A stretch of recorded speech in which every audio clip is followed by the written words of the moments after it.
Patricia tiene 41 años. Trabaja como directora de cuentas en una agencia de publicidad en Santiago. Gana 3.800.000 pesos chilenos al mes, que para el contexto del país representa un ingreso sólido. Tiene un fondo en la AFP, una cuenta de ahorro que rara vez supera los 2 millones pesos antes de que algo la vacíe, y una certeza que lleva años sin cuestionarse, que el problema de sus finanzas es que no gana suficiente. Hace 3 meses le ofrecieron un aumento del 18%. Aceptó. 6 meses después, su cuenta de ahorros sigue rondando los mismos 2 millones pesos. Ese resultado no es una anomalía. Es exactamente lo que la economía conductual predice cuando el ingreso sube sin que la estructura financiera cambie. Y Patricia no está sola. Es el patrón más documentado y menos discutido de las finanzas personales en Latinoamérica. El ingreso crece, el patrimonio no, y la sensación de que falta dinero permanece constante, independientemente de cuánto entre. El mecanismo que produce ese resultado tiene nombre. Se llama el diferencial de la tasa de ahorro, y su lógica central es contraintuitiva, pero matemáticamente irrefutable. La velocidad a la que se acumula patrimonio no la determina principalmente cuánto ganas, la determina la brecha entre lo que ganas y lo que gastas. Y esa brecha puede ser mayor en alguien que gana 2 millones de pesos al mes que en alguien que gana 6 millones, dependiendo de cómo está estructurado su gasto. Empecemos por la aritmética que demuestra por qué esto no es una opinión, sino una mecánica. 2 profesionales colombianos. El primero gana 8 millones de pesos mensuales netos y ahorra el 10% de su ingreso, 800.000 pesos al mes destinados a construcción de patrimonio. El segundo gana 4 millones de pesos mensuales netos y ahorra el 25%, 1 millón de pesos al mes destinados a construcción de patrimonio. El segundo construye patrimonio más rápido que el primero con la mitad del ingreso, no porque sea más inteligente, no porque tenga mejores inversiones, sino porque la brecha entre lo que entra y lo que sale es mayor en términos absolutos. Extendamos el horizonte. Sobre 20 años, con un retorno promedio del 7% anual real en un portafolio diversificado, el primero acumula aproximadamente 500 millones de pesos. El segundo acumula 625 millones. La diferencia es de 125 millones de pesos a favor de quien gana menos pero mantiene una brecha mayor. Esa diferencia no es el resultado de una estrategia de inversión superior. Es el resultado puro del diferencial de la tasa de ahorro operando en el compuesto durante 2 décadas. Esto contradice directamente la narrativa dominante sobre las finanzas personales en la región, que centra el problema en el ingreso insuficiente y la solución en ganar más. Ganar más ayuda, pero sin una tasa de ahorro estructuralmente protegida, el ingreso adicional desaparece en el mismo patrón que el ingreso anterior. Eso es exactamente lo que le pasó a Patricia con su aumento del 18%. Y aquí está el primer hilo de tensión que vale sostener. Si el problema no es principalmente el ingreso, ¿qué lo es? La respuesta tiene 2 capas. La primera es mecánica, la segunda es conductual, y la segunda es la que casi nadie aborda con la seriedad que merece. La capa mecánica es la inflación del estilo de vida. Cada vez que el ingreso sube, el gasto tiende a subir en proporción similar o mayor. El apartamento mejora, el carro cambia, las vacaciones se amplían, los restaurantes suben de categoría. Ninguno de esos cambios es necesariamente irresponsable en sí mismo. El problema es que ocurren de forma automática, sin una decisión explícita de cuánto del incremento se captura para patrimonio y cuánto se convierte en consumo. La investigación en economía conductual documenta este patrón con precisión. Cuando el ingreso aumenta sin una estructura predefinida que capture una fracción para ahorro antes de que entre al ciclo de gasto, prácticamente la totalidad del incremento termina siendo absorbida por el estilo de vida en un plazo de 6 a 12 meses. No porque las personas sean irresponsables, sino porque el gasto expande naturalmente para llenar el espacio disponible cuando no hay una regla que lo limite. La regla que funciona no es presupuestaria, es estructural. Y la diferencia entre esas 2 palabras Es la diferencia entre un sistema que requiere voluntad mensual para operar y uno que opera solo. Patricia, en el bloque 4, hace un cálculo que nunca había hecho de forma explícita. Toma sus últimos 6 estados de cuenta y suma todos sus gastos en 4 categorías.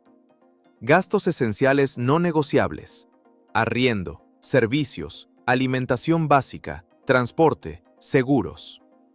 Resultado: 1.650.000 pesos mensuales. Gastos importantes, pero ajustables: gimnasio, suscripciones, cuidado personal, vestimenta. Resultado: 480.000 pesos mensuales. Gastos discrecionales: restaurantes, entretenimiento, compras no planificadas.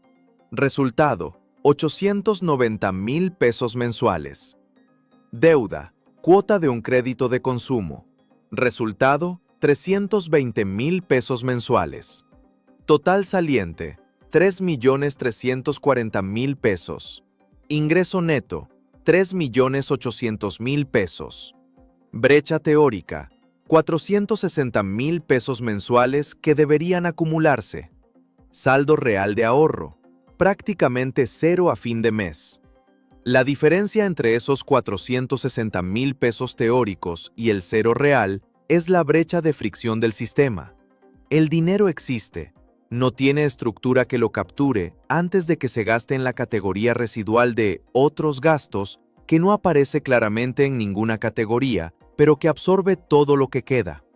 Su decisión ese día no es reducir gastos de forma dramática. Es instalar una transferencia automática de 600.000 pesos el día que cae su salario hacia una cuenta separada en Fintual Chile, antes de que ese dinero entre al ciclo de gasto, antes de que el cerebro lo clasifique como disponible. El ajuste en el gasto discrecional que ese movimiento requiere, aproximadamente 140.000 pesos adicionales de reducción mensual, es real, pero manejable. Lo que no era manejable era confiar en que el dinero sobraría a fin de mes. Nunca sobra. Esa decisión tiene una consecuencia aritmética concreta. Patricia acaba de subir su tasa de ahorro del 0% efectivo al 15.8% de su ingreso. Eso es un punto de inflexión en su trayectoria patrimonial más significativo que cualquier aumento de sueldo que pueda recibir en los próximos 3 años. La segunda capa del diferencial de la tasa de ahorro opera en una dimensión que los análisis de finanzas personales raramente abordan con precisión: la relación entre el nivel de gasto base y la velocidad de acumulación necesaria para la independencia financiera. Hay un cálculo que transforma completamente la forma de pensar sobre este problema. Se llama la regla del 25, y aunque fue desarrollada en el contexto americano, su lógica matemática aplica universalmente. El patrimonio necesario para que tus inversiones sostengan tu estilo de vida indefinidamente equivale a 25 veces tus gastos anuales. Esto se basa en la tasa de retiro del 4% anual, que históricamente los portafolios diversificados han podido sostener sin agotar el capital en horizontes de 30 años o más. La implicación que nadie calcula explícitamente es esta: cada peso que reduces de tu gasto mensual tiene un doble efecto sobre tu libertad financiera. Primero, ese peso queda disponible para ahorro e inversión. Segundo, reduce el patrimonio total que necesitas acumular para ser financieramente independiente. Hagamos el número para Patricia con cifras chilenas. Con gastos actuales de 3.340.000 pesos mensuales, equivalente a 40.080.000 anuales, el patrimonio que necesita para independencia financiera es 25 veces eso. 1 millón es 2 millones de pesos. 1.000 millones de pesos. Una cifra que se siente inalcanzable. Pero si Patricia reduce sus gastos discrecionales en 400.000 pesos mensuales, su gasto anual baja a 35.280.000. Su número de independencia financiera baja a 882 millones. Una reducción de 120 millones de pesos en la meta, producida por 4.800.000 pesos anuales de reducción en gasto. La aritmética es contundente. Cada peso menos de gasto mensual reduce el patrimonio necesario en 300 pesos. Y simultáneamente, ese peso que no se gasta está disponible para invertirse y acortar aún más el horizonte. Esto no significa que el objetivo de Patricia sea llegar a la independencia financiera completa. Para la mayoría de los latinoamericanos de 40 a 55 años, el objetivo real no es no trabajar nunca más, es tener opciones, poder cambiar de trabajo sin pánico, poder tomar una pausa si la salud o la familia lo requieren, poder negociar desde una posición de fortaleza en lugar de desde la necesidad. Ese estado requiere un patrimonio significativamente menor que la independencia financiera total y está dentro del horizonte de quien instala el diferencial de la tasa de ahorro correctamente antes de los 45. El tercer elemento del mecanismo es el que menos intuición tiene, pero el que produce las diferencias más grandes en el largo plazo. La tasa de ahorro importa más que el rendimiento de la inversión sobre horizontes de acumulación activa. Considera dos escenarios. En el primero, una persona ahorra el 10% de su ingreso e invierte con un rendimiento promedio del 10% anual. En el segundo, una persona ahorra el 20% del mismo ingreso e invierte con un rendimiento promedio del 6% anual. El primer escenario parece mejor porque el rendimiento es casi el doble, pero sobre 20 años, el segundo acumula más patrimonio.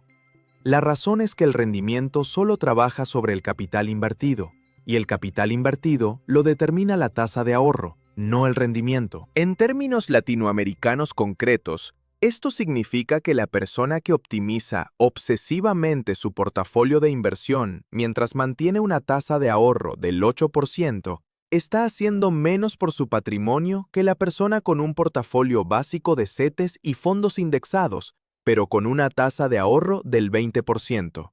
La sofisticación de la inversión tiene rendimientos marginales decrecientes. La tasa de ahorro tiene rendimientos crecientes en el compuesto.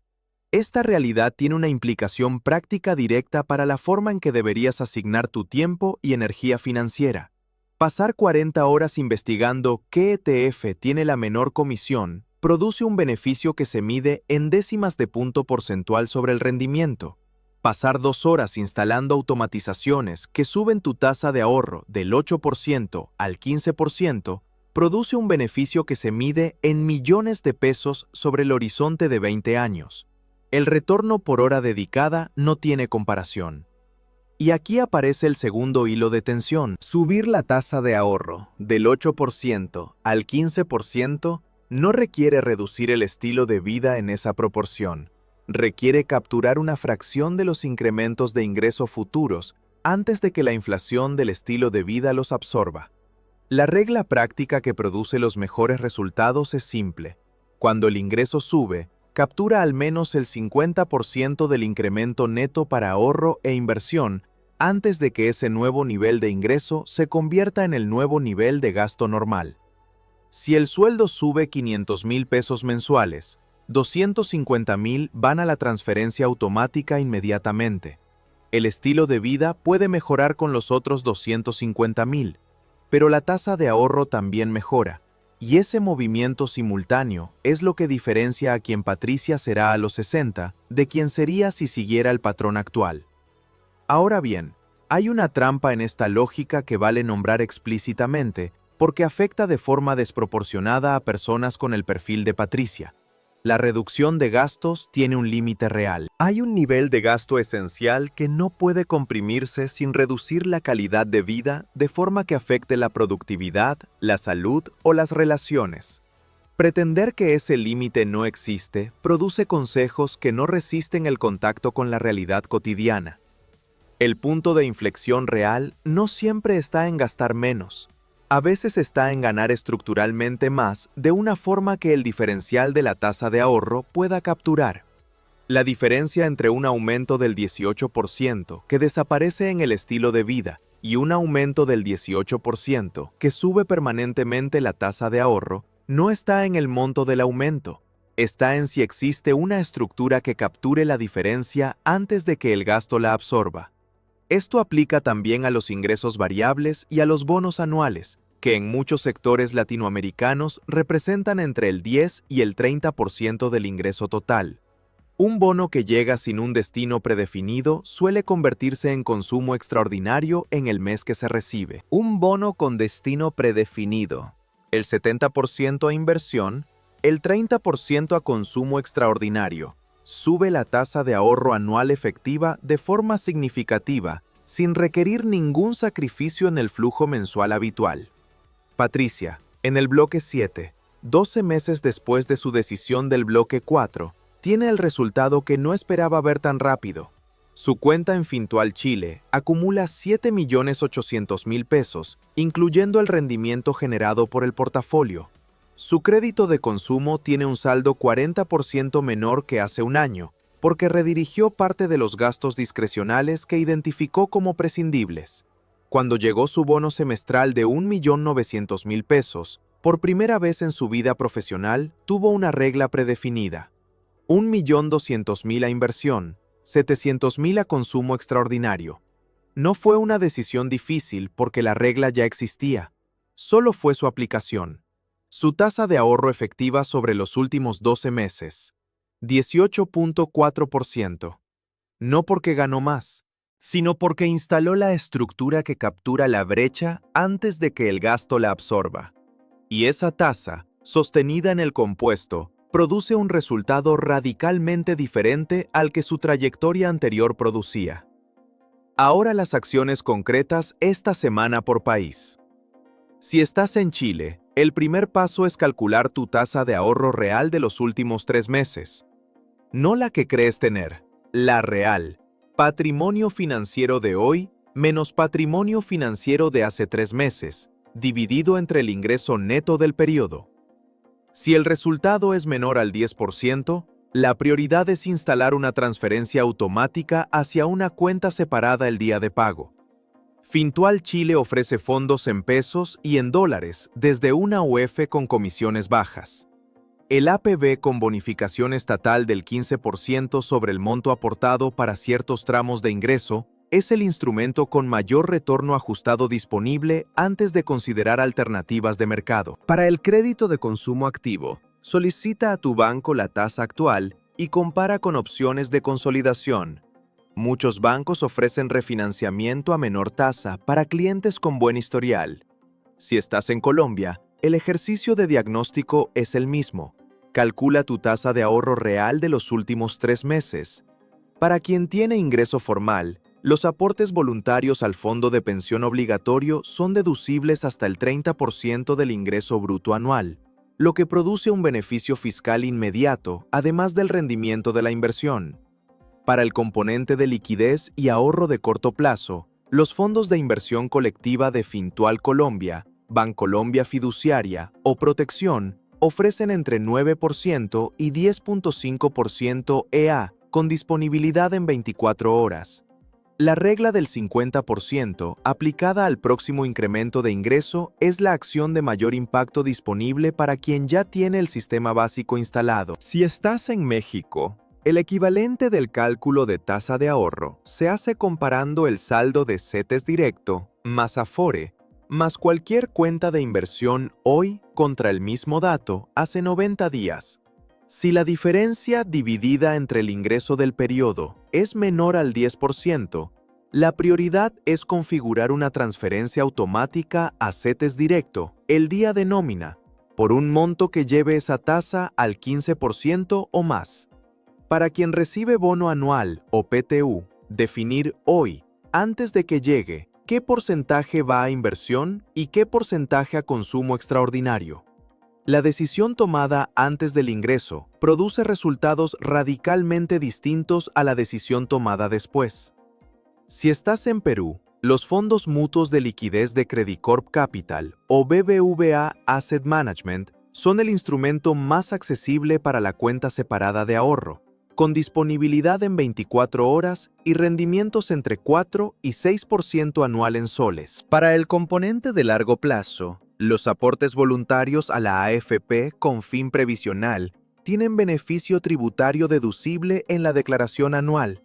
La regla del 50% sobre incrementos aplica igual.